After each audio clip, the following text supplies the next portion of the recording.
John. John.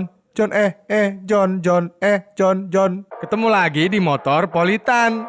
Kita bahas semua hal yang ada di jalanan metropolitan. Ranjau emang selalu bikin bahaya, John. Mulai dari ranjau yang meledak kayak di film Boboho, ranjau laut yang bikin kapal meledak, sampai ranjau-ranjau lainnya. Apalagi ranjau yang bau, noh. Enak. Kali ini kita nggak bahas ranjau-ranjau yang udah disebutin, John. Karena kita cuma ngebahas hal yang terjadi di jalan raya. Bukan pas zaman perang. Tapi ada satu ranjau yang cukup meresahkan, John. Ini bisa bikin pengguna jalan raya cilaka.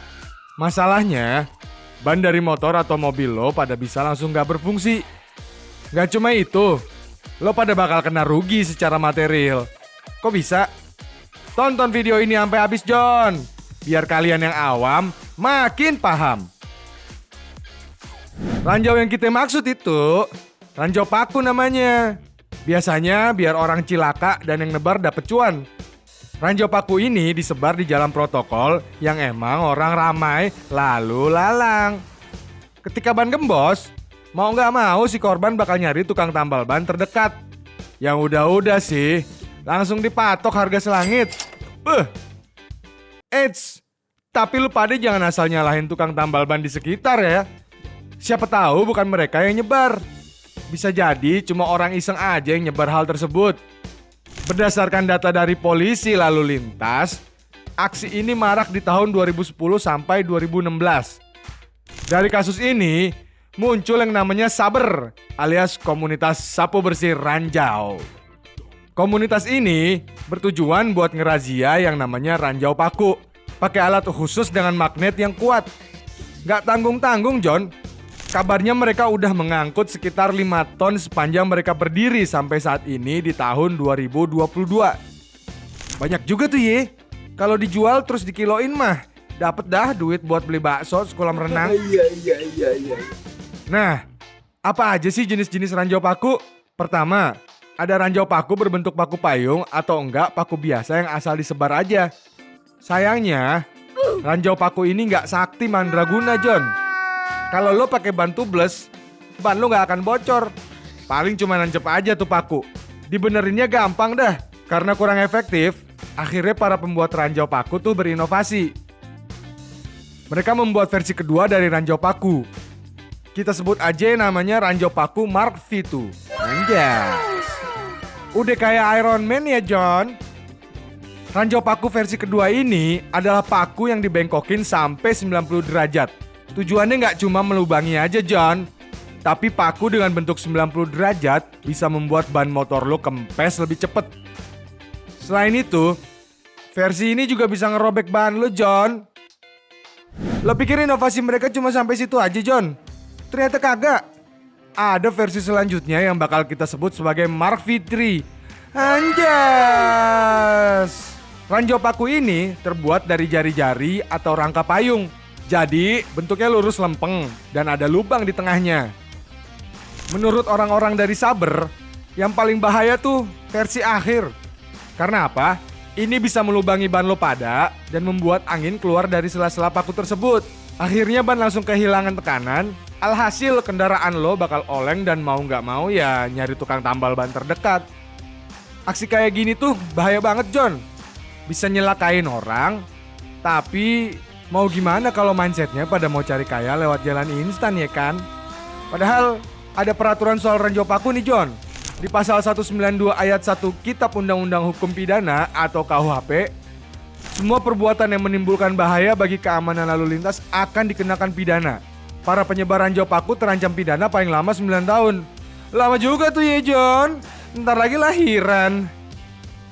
Yang bikin para pelaku ini licin kayak belut, mereka ngejalanin aksinya pas dini hari, John.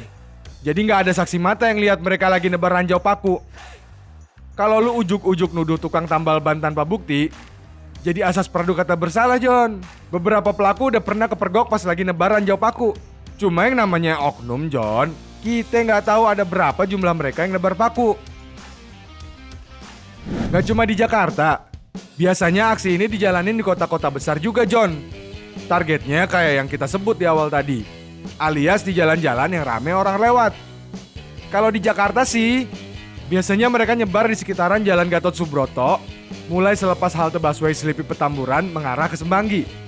Nggak cuma di situ, ada juga di daerah Jalan Letjen Suprapto, Galur ke arah Underpass Senen, dan ruas Jalan Gunung Sahari, Kartini mengarah ke Mangga 2.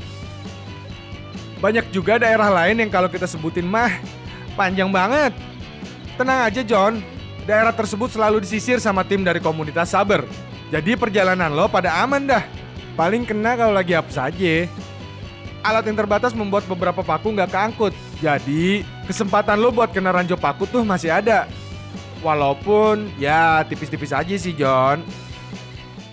Nggak cuma ngangkut ranjau paku, tim Saber juga punya tips supaya lo pada nggak kena ranjau paku, John.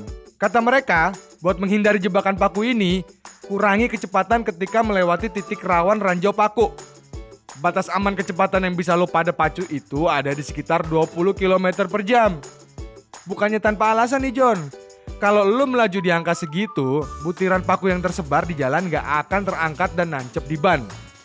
Selain itu, sering-sering cek tekanan ban lo kalau habis berkendara lewat tempat rawan ranjau paku tersebut. Siapa tahu tiba-tiba berkurang. Itu artinya ada ranjau paku yang ketancep. Langsung aja dah, bawa kendaraan lo ke tukang tambal ban. Padahal, paku banyak fungsinya ya John. Daripada bikin orang cilaka, mending dipakai sesuai fungsinya aja. Kayak buat nempelin foto di dinding, buat gantung pot kecil, atau buat hal-hal bermanfaat lainnya dah.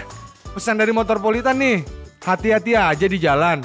Semoga lo pada gak kena apes akibat ranjau paku ini. Oke deh, sampai sini dulu episode kali ini ya. Jangan lupa subscribe sama klik loncengnya, biar Motorpolitan bisa terus gaspol buat ngasih fakta-fakta asik seputar jalanan metropolitan. Ya udah deh, kita tutup pakai pantun nih ya. Sore-sore makan duku. Jangan lupa kulitnya dibuang. Hati-hati sama ranjau paku. Semoga uang lo gak sia-sia melayang.